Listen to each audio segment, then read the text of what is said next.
And he goes to, comfort his daughter, and his daughter turns to gold. And so he dies in misery and starvation. So this applies to our current situation in two ways, actually. So one is that I think greed is driving us to pursue a technology that will end up consuming us. And we will perhaps die in misery and starvation instead. What it shows is how difficult it is to correctly articulate what you want the future to be like.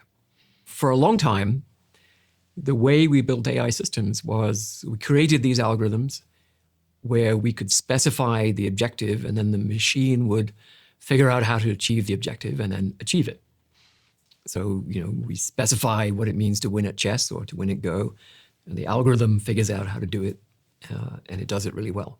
So that was, standard AI up until recently, and it suffers from this drawback that, sure, we know how to specify the objective in chess, but how do you specify the objective in life, right? What do we want the future to be like? Well, really hard to say, and almost any attempt to write it down precisely enough for the machine to bring it about would be wrong.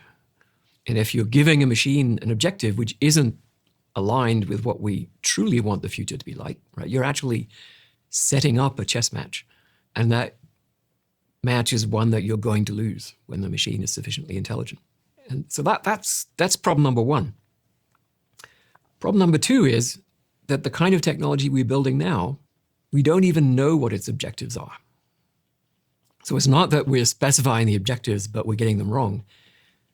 We're growing these systems, they have objectives, but we don't even know what they are because we didn't specify them. What we're finding through experiment with them is that they seem to have an extremely strong self-preservation objective. What do you mean by that? You can put them in hypothetical situations. Either they're going to get switched off and replaced, or they have to allow someone, let's say, someone has been locked in a machine room that's kept at 3 centigrade, so they're going to freeze to death. They will choose to leave that guy locked in the machine room and die rather than be switched off themselves. Someone's done that test? Yeah. What was the test? They asked the AI? Yep. They put them in these hypothetical situations, and they allow the AI to decide what to do. And it decides to preserve its own existence, let the guy die, and then lie about it. In the King Midas analogy story, one of the things that highlights for me is that there's always trade-offs in life generally. And it's, especially when there's great upside, there always appears to be a pretty grave downside. Like there's almost nothing in my life where I go, it's all upside. Like even like having a dog, it shits on my carpet. My girlfriend, love her, but not always easy. Even with like going to the gym, I have to pick up these really, really heavy weights at 10 p.m. at night sometimes when I don't feel like it. There's always, to get the muscles or the six pack, there's always a trade-off. And when you interview people for a living like I do, you hear about so many incredible things that can help you in so many ways, but there is always a trade-off. There's always a way to overdo it.